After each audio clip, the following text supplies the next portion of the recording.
এ মাসের ২৪ তারিখ রাশিয়ার ইউক্রেন আক্রমণের ৩ বছর পূর্ণ হতে চলেছে। এর মধ্যে যুক্তরাষ্ট্রের ক্ষমতার পরিবর্তন ঘটেছে। বাইডেন প্রশাসনের মতো ট্রাম্প প্রশাসন ইউক্রেনের প্রেসিডেন্ট ভলোদিমির জেলেনস্কিকে উদার হস্তে অস্ত্র ও অর্থ সহায়তা করছেন না, বরং ট্রাম্প উদ্যোগ নিয়েছেন যুদ্ধ থামাবার।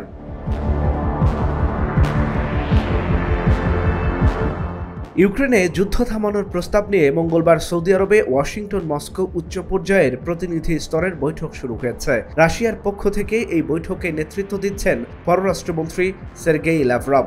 তার সাথে আছেন প্রেসিডেন্ট পুতিনের পররাষ্ট্র বিষয়ক সহকারী ইউরি উশাকভ। মার্কিন যুক্তরাষ্ট্রের পক্ষ থেকে এই বৈঠকে আছেন মার্কিন পররাষ্ট্রমন্ত্রী মার্কো রুবিও ও জাতীয় নিরাপত্তা উপদেষ্টা মাইক ওয়াল্টার্স। ইউক্রেন যুদ্ধের অবসান ঘটানোর পথ তৈরির আলোচনা চলছে এই বৈঠকে।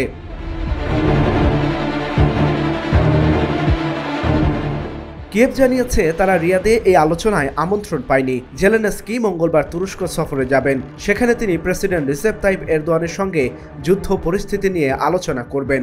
এরপর বুধবার তিনি সৌদি আরবে যাবেন। তবে জেলেনস্কির মুখপাত্র জানিয়েছেন তিনি মার্কিন বা রুশ প্রতিনিধি দলের সঙ্গে কোনো বৈঠকের পরিকল্পনা করেননি।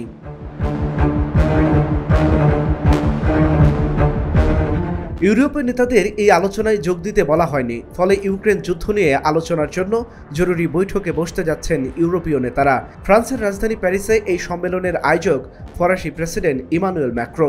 রাশিয়ার সঙ্গে যুক্তরাষ্ট্রের আলোচনায় ইউরোপকে যুক্ত না করা নিয়ে উদ্বেগ থেকেই ইউরোপীয় নেতারা এই জরুরি সম্মেলন করছেন।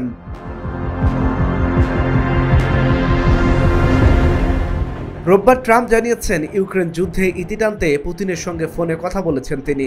শান্তি প্রতিষ্ঠার ক্ষেত্রে পুতিনের মনোভাব ইতিবাচক বলেও দাবি করেছেন Trump.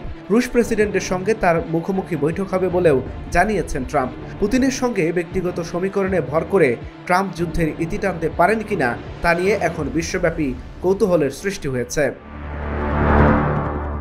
Dhaka journal news desk.